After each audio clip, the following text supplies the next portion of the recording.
Hello welcome back to my channel. ഇഗ്നോയിൽ നമുക്ക് ഇപ്പോൾ അഡ്മിഷൻ തുടങ്ങിയേക്കാണ്. അപ്പോൾ നമുക്ക് MCAക്ക് ഇപ്പോൾ അഡ്മിഷൻ എടുക്കാവുന്നതാണ്.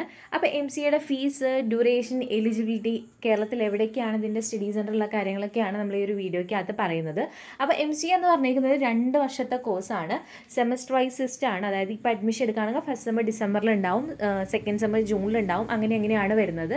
അപ്പം അസൈൻമെൻറ്റ് സബ്മിഷൻ ആണെങ്കിലും എക്സാം ആണെന്നുണ്ടെങ്കിലും പ്രാക്ടിക്കൽ എക്സാം ആണെങ്കിലും പിന്നെ ഫീ അടയ്ക്കുന്ന കേസാണെങ്കിലും എല്ലാം നമുക്ക് സെമിസ്റ്റർ വൈസ് ആണ് കേട്ടോ. അപ്പോൾ നമുക്ക് മൊത്തത്തിൽ 4 സെമിസ്റ്റർ ഉള്ളത്, അതായത് 2 വർഷം, മിനിമം 2 വർഷമാണ്. അപ്പോൾ 2 വർഷത്തിനുള്ളിലാണ് നമ്മൾ കോഴ്സ് കംപ്ലീറ്റ് ചെയ്യേണ്ടത്. ഇൻ കേസ് നമുക്ക് 2 വർഷത്തിനുള്ളിൽ തീർക്കാൻ പറ്റിയിട്ടില്ല എന്നുണ്ടെങ്കിൽ നമുക്ക് 2 വർഷം കൂടി അഡീഷണൽ ആയിട്ട് തരും. അപ്പോൾ മൊത്തത്തിൽ 4 വർഷമാണ് മാക്സിമം ഇയർ കേട്ടോ. അപ്പോൾ 2 വർഷത്തിൽ തീർക്കാൻ പറ്റാത്ത ആൾക്കാർക്ക് 4 വർഷം വരെ ടൈമുണ്ട്. 4 വർഷത്തിനുള്ളിൽ തീർക്കാൻ പറ്റിയിട്ടില്ല എന്നുണ്ടെങ്കിൽ പിന്നെ നമുക്ക് എക്സ്റ്റൻഷനോ കാര്യങ്ങളൊന്നുമില്ല. അപ്പോൾ മാക്സിമം നമ്മൾ 4 വർഷത്തിനുള്ളിൽ തീർക്കണം. ഇതാണ് നമുക്ക് ഡ്യൂറേഷൻ വന്നിട്ടുള്ളത്. ഇനി നമുക്ക് എലിജിബിലിറ്റി നോക്കാം. അപ്പോൾ ഏതെങ്കിലും ഒരു ഡിഗ്രി നമ്മുടെ കയ്യിൽ ഉണ്ടെന്ന് വിചാരിച്ചിട്ട് ഇഗ്നോയിൽ നമുക്ക് MCAക്ക് അഡ്മിഷൻ എടുക്കാൻ പറ്റില്ല കേട്ടോ. ഇവിടെ കുറച്ച് കണ്ടീഷൻ പറയുന്നുണ്ട്.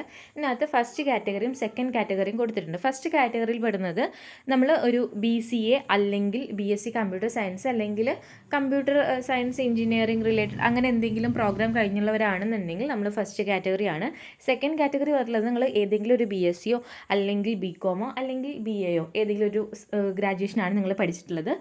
പ്ലസ് അതിനോടൊപ്പം നിങ്ങൾ ഡിഗ്രി ലെവലിലോ അല്ലെങ്കിൽ +2 ലെവലോ മാത്സും കൂടി പഠിച്ചിരിക്കണം. ഇതാണ് സെക്കൻഡ് കാറ്റഗറി വന്നിട്ടുള്ളത്. ഈ 2 കാറ്റഗറിക്കിലും ഫീസ് ഡിഫറൻസ് ഉണ്ട് കേട്ടോ. അതെന്താണെന്ന് വെച്ച് കഴിഞ്ഞാൽ നമുക്ക് നോർമൽ ഫീസ് വരുന്നത് 12,700 പെർ സെമിസ്റ്ററാണ്. അതിന് മൊത്തത്തിൽ നമുക്ക് 4 സെമിസ്റ്ററാണ് ഉള്ളത്. അപ്പോൾ ഫസ്റ്റ് കാറ്റഗറി, അതായത് BCA അല്ലെങ്കിൽ BSc കമ്പ്യൂട്ടർ സയൻസ് കഴിഞ്ഞൊരു വ്യക്തിയാണെന്നുണ്ടെങ്കിൽ അവർക്ക് എല്ലാ സെമ്മിലും 12,700 പെർ സെമിസ്റ്റർ വെച്ച് അടച്ചാൽ മതി. പക്ഷേ അഡ്മിഷൻ എടുക്കുന്ന സമയത്ത് ഏതൊരു പ്രോഗ്രാം ആണെന്നുണ്ടെങ്കിലും ഫസ്റ്റ് സെമിസ്റ്ററിൻ്റെ ഒപ്പം പ്രോസസ്സിംഗ് ചാർജ് 300ഉം ഡെവലപ്മെൻറ്റ് ചാർജസ് 200 രൂപ അടക്കം 13,200 രൂപ വേണം അഡ്മിഷൻ എടുക്കുമ്പോൾ തന്നെ ഇഗ്നോയ്ക്ക് പേയ്മെൻറ്റ് ചെയ്യാൻ വേണ്ടിയിട്ട് കേട്ടോ. അപ്പോൾ ഇതൊക്കെ ഇൻക്ലൂഡിങ് ബുക്സ് ആണ്. ഇനി ഇതിലെ സെക്കൻഡ് കാറ്റഗറി ഉള്ളൊരു ക്വാളിഫിക്കേഷനാണ് നമുക്കെങ്കിൽ നമുക്ക് നോർമൽ എല്ലാവരും അടയ്ക്കുന്ന പോലെ 12,700 പെർ സെമിസ്റ്റർ അടയ്ക്കണം. പോരാത്തതിന് നമ്മൾ ഈ ഒരു കമ്പ്യൂട്ടർ റിലേറ്റഡ് സബ്ജക്റ്റോ കാര്യങ്ങളൊന്നും പഠിച്ചിട്ടുണ്ടാവില്ല. അപ്പോൾ അതുകൊണ്ട് തന്നെ നമ്മൾ എന്ത് ചെയ്യണം, ഇവിടെ അഡീഷണൽ സബ്ജക്ട്സ് പഠിക്കണം. അപ്പോൾ ഇവർ പറയുന്നത് 2 സബ്ജക്ട്സ് എടുത്ത് പഠിക്കണം എന്നാണ്. അപ്പോൾ ഓരോ സബ്ജക്റ്റിനും 1000 രൂപ വെച്ച് നമ്മൾ അഡീഷണൽ കൊടുക്കണം. അത് ചിലപ്പോൾ ഫസ്റ്റ് സെമിസ്റ്റർ അടയ്ക്കേണ്ടി വരും, അല്ലെങ്കിൽ സെക്കൻഡ് സെമിസ്റ്ററിലാവും, അല്ലെങ്കിൽ തേർഡ് സെമ്മിലാവും. അത് കറക്റ്റായിട്ട് പ്രോസ്പെക്ടസിൽ പറയും ഏത് സെമ്മിലാണ് ആ സബ്ജക്ട്സ് പഠിക്കേണ്ടത് എന്നുള്ളത്. അപ്പോൾ അഡീഷണൽ ആയിട്ട് എടുക്കുന്ന ഓരോ സബ്ജക്ട്സും 1000 രൂപ വെച്ചിട്ട് അടയ്ക്കണം കേട്ടോ.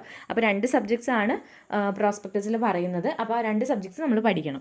സോ അഡ്മിഷൻ എടുക്കുന്ന സമയത്ത് എല്ലാവരും ഈ പറഞ്ഞ പോലെ ഫസ്റ്റ് സെമിസ്റ്ററിൽ 12,700 plus processing charge 300, development charges 200 രൂപ അടക്കം 13,200 രൂപയാണ് അഡ്മിഷൻ എടുക്കുമ്പോൾ അടയ്ക്കാനുള്ളത്. പിന്നെ സെക്കൻഡ് കാറ്റഗറിയിലുള്ള ആൾക്കാർക്ക് വരുന്ന സെമിസ്റ്ററിൽ അഡീഷണൽ സബ്ജക്ട്സ് പഠിക്കാനുണ്ടാവും. ഓക്കെ, ഇതാണ് നമ്മുടെ എലിജിബിലിറ്റി ക്രൈറ്റീരിയയും അതിനനുസരിച്ചുള്ള ഫീസും വരുന്നത്. പിന്നെ കേരളത്തിൽ MCAയുടെ സെൻറ്റർ വളരെ കുറവാണ്. നമ്മുടെ വടകര റീജിയണൽ സെൻറ്ററൊന്നും സ്റ്റഡി സെൻറ്റർ അവൈലബിൾ അല്ല. ഒന്ന് വന്നിട്ടുള്ളത് എറണാകുളത്താണ്, SH തേവര.